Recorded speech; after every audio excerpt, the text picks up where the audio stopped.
Hello, everyone. I'm Kevin Cruz. Welcome to Culture Code. Our guest today is the Chief People Officer of Omada Health, Nancy Vitale. Nancy, welcome. And where are you coming from today? Thanks, Kevin. I hail from the Bay Area.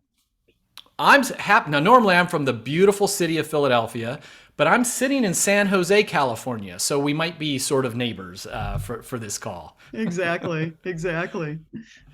Now, let's start with something very basic. For those who aren't in the Bay Area, they might not be familiar with Omada Health. And so tell us a little bit about the company, the size, all that good stuff.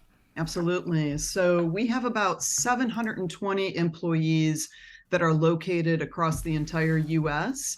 And we are a virtual healthcare provider. We specialize in treating chronic diseases like diabetes, hypertension, musculoskeletal conditions.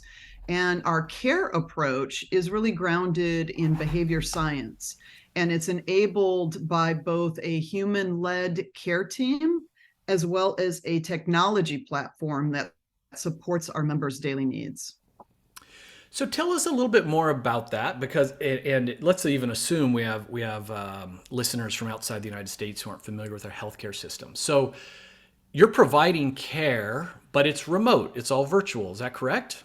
That's right. Our business model is virtual and our organization model is virtual as well. And so, who would be the payer in this case? What organizations are you working through or with to deliver the care? Yeah, absolutely. We have multi-channels, so payers can include health insurance companies that many in the US are familiar with. It can include broader well-being platforms, and employers make up a good chunk of who is actually buying our products in support of their employees' health.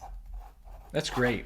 And so, Nancy, we're here, of course, to talk about culture at Omada Health. And, culture is sort of a squishy thing for a lot of people, even just what it is or how to describe what great culture looks like. But I'm going to challenge you. How would you describe your great culture to someone like myself? Absolutely. I would say in a few words and keeping it simple, I'd say we are mission driven, we are values focused, and we are remote first. I might poke on that remote first in a little bit, because that's certainly a hot topic in the human capital community these days. But when you talk about mission focused values, in fact, any great culture doesn't happen by accident. It's not just random, right? So how do you foster and sustain this culture at Omada?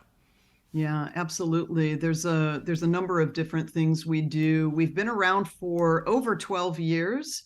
And last year, we actually went through an exercise to re-examine and refresh our company values. And I would describe our values as really the foundation of our culture.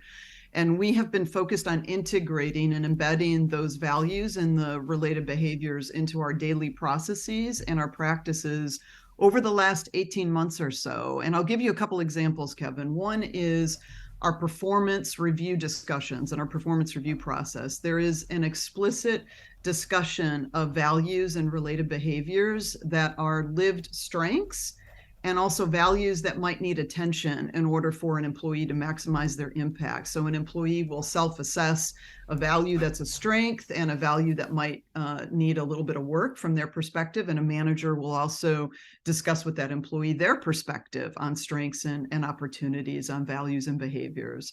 And then from a recruiting perspective, we incorporate different questions into our structured interview process through behavioral-based questions to assess candidates against our core values and those related behaviors.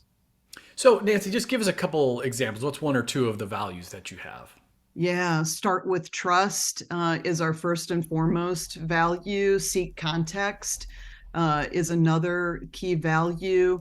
Act boldly, deliver results, succeed together, and remember why we're here. And that remember why we're here component, circle back to mission driven. It's really the foundation of why Omada exists.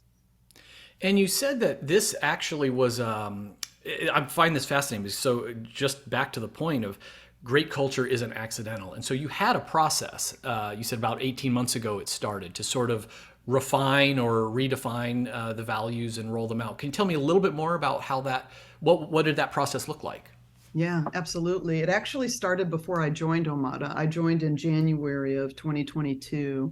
And at the end of 2021, our co-founders actually led the process and realized after a decade of Omada's existence, it was time to take a look, given how we had grown and how we had evolved into being more intentional about those values. And so they led the process, and it was kind of fun because as I was going through the interview process and then through the negotiation process, they started to bring me into the fold a bit more just in terms of input and thoughts. And then when I joined the organization, we were in the process of expanding the reach to all of our Omadans. We call our employees our Omadans, to provide their perspective and input as we were refreshing those values and ideas on how we could integrate those. So we rolled those out in Q1 of last year and have really been focused on integrating those more explicitly, intentionally, and deliberately into our day-to-day and holding ourselves accountable to those values day-to-day.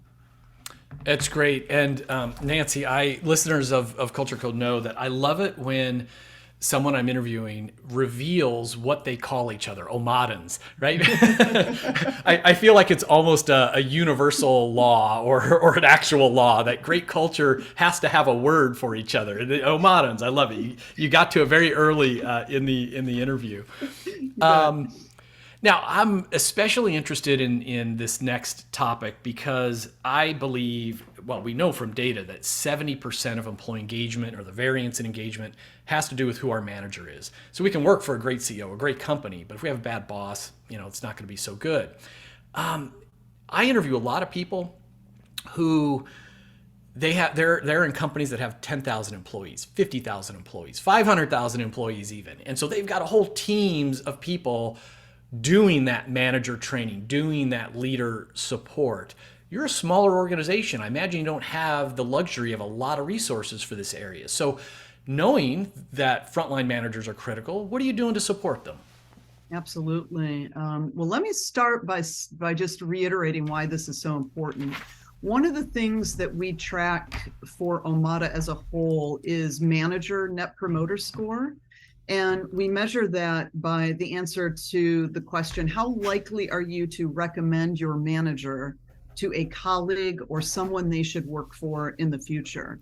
And we do this because we know that frontline managers are such a critical group in their daily interactions with Omadans. And this helps us monitor the experiences that folks are having with their managers over time and gives us insight in terms of adjustments that we might need to make or where are there skill and capability gaps that would help boost that manager net promoter score even further.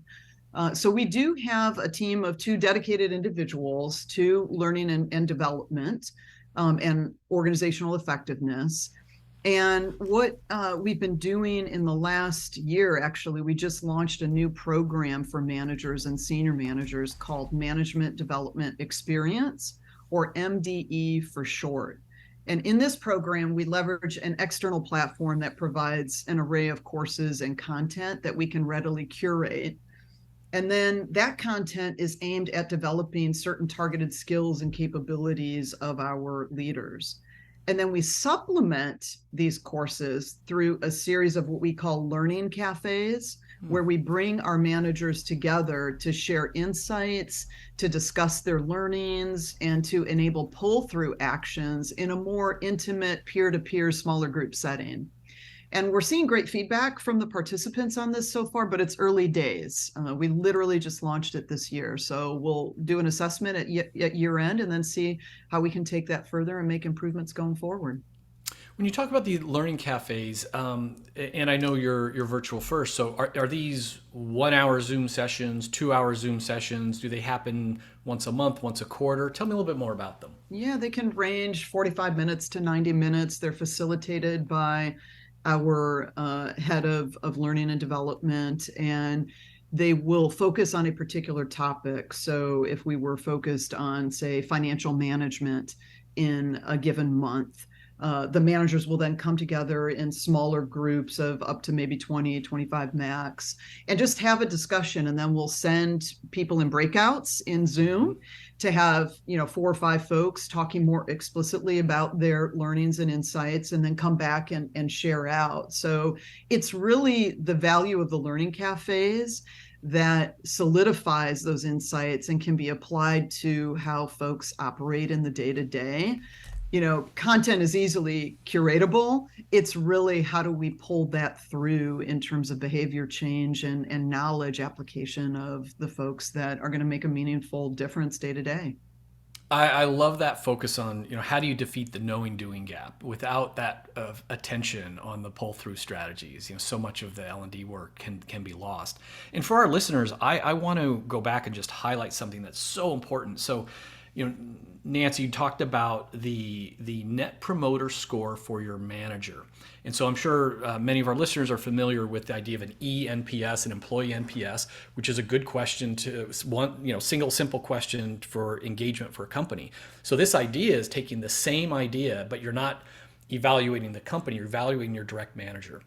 LeadX did a study 5 years ago, and there's an 80% correlation between this one question NPS on your manager and how you feel about the whole company. It's almost the same.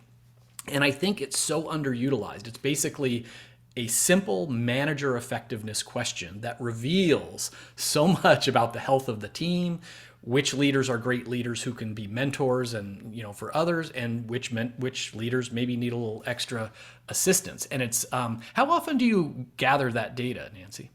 Yeah, we do it twice a year during our engagement and employee experience surveys. I have to give full credit to Bruce Dudley, our head of learning and development and organizational effectiveness, as we were talking about our talent and people strategy and the key metrics that really matter for us to monitor on a periodic basis. He was the one who really pushed us to say it's not just ENPS, but MNPS, and looking at both of those in concert because of what you just described, Kevin. So I'm so grateful that Bruce kind of influenced us to take a broader view.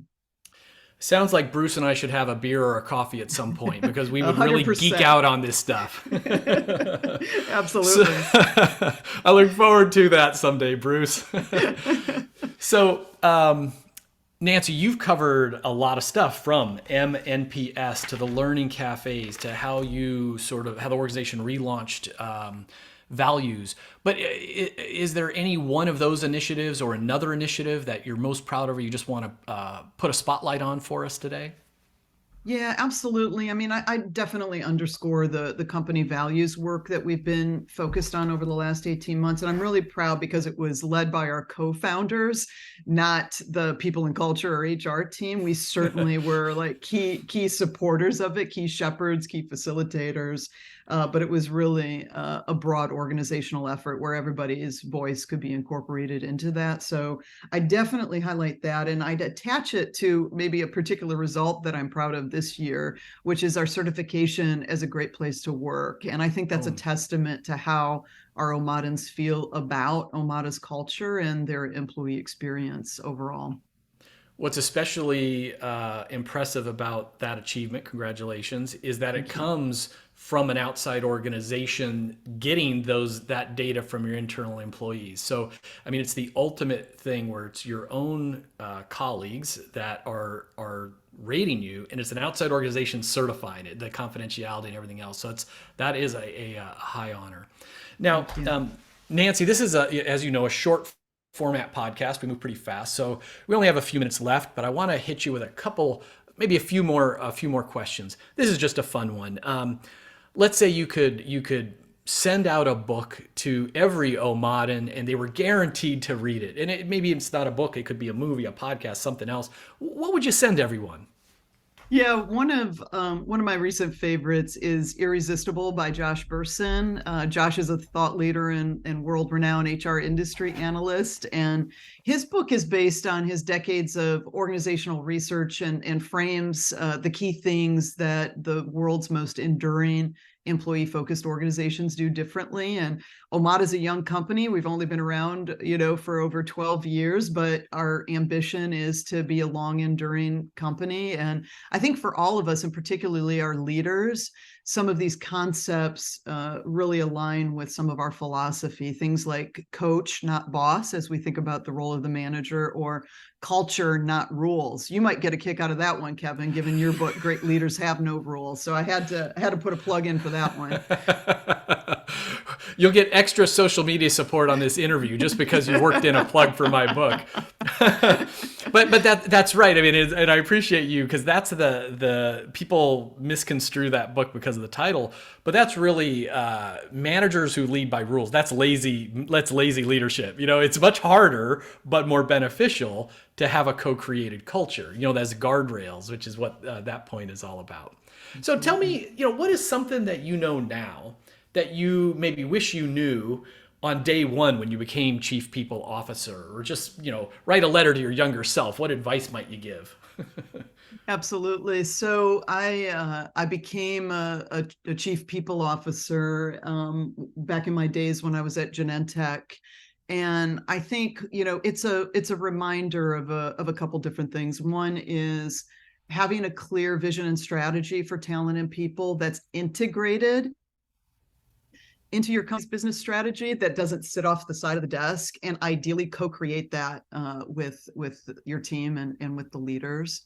Another one is prioritize and focus your efforts for impact. I think in my early days, got caught up in wanting to do it all and achieve it all, and that's a recipe for disaster. The good chief people officers are ones that make sure they're clear for impact of what their priorities and focus are, and have the courage to say no, but proactively manage those expectations with their team and their leaders. So those are a couple things I would say. Wow. Great advice. I often will say, if you're a know-it-all, you make everyone else miserable. If you're an achieve-it-all, you make yourself miserable. You're just never satisfied. um, so if you think about, all the great success that Omada has had, is having, and the challenges ahead in this crazy world we're all living in, what's maybe a focus area for you and your team in the year ahead? Absolutely. So I mentioned, one of the aspects of our culture is remote first. I'm not saying we are perfect at it. I think there's a lot of room for opportunity we have, but it's an asset for us, because as a lot of other companies are calling people to return to office, we're doubling down on our remote first, but it's not remote only. So one of the things I'm excited about in the year ahead is us, a couple years now of experience under our belt, doing a reflections. And in fact, we just sent out a pulse survey to our Omadans this week to seek their input and feedback on what's working well, what's not, and do you have suggestions on how we can improve being remote first. And we're taking an approach of really analyzing how we do work and collaborate asynchronously, and how we do work and collaborate synchronously. And one of the things that we're also looking at for 2024 is how do we be more intentional about in-person gatherings? So I said we're remote first, we're not remote only. And even though those in-person gatherings are infrequent and represent maybe a small percent of the time that people come together, they can have an outsized impact on our ability to collaborate, to be effective, and really support our culture. So I'm excited about just being much more intentional and setting the wheels in motion to be even better at remote first, and leveraging the ongoing strengths that we've seen the last couple of years as well. It's so great that you're doubling down and getting data, and maybe we'll come back in 6 months and you'll share what you learned, in a half year check-in, because as you said, this topic isn't going away anytime soon, and companies are landing in all areas, but certainly remote first, not remote only, but remote first. I think we'll continue to have an incredible recruiting advantage, for talent, and if that's important to a company, then it's how do you make sure the culture's strong, performance is strong in that environment.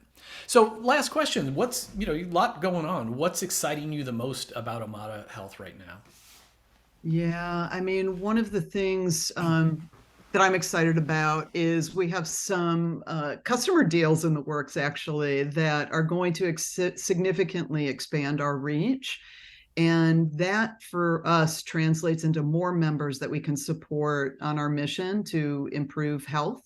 And I'm also excited about the continuous improvements that we're making in our platform and what that can mean for customers who are looking maybe for more effective ways, or as opposed to point solutions, to come to a platform solution to support the health of their employees. So, hopefully over the coming months, you'll see some of those exciting announcements, and we can come back and talk more about that too. That sounds great. Nancy, thanks for the great work in the field of healthcare that your company is doing. Thanks for spending some very precious time with us today and sharing your words of wisdom. We appreciate it. Thank you, Kevin.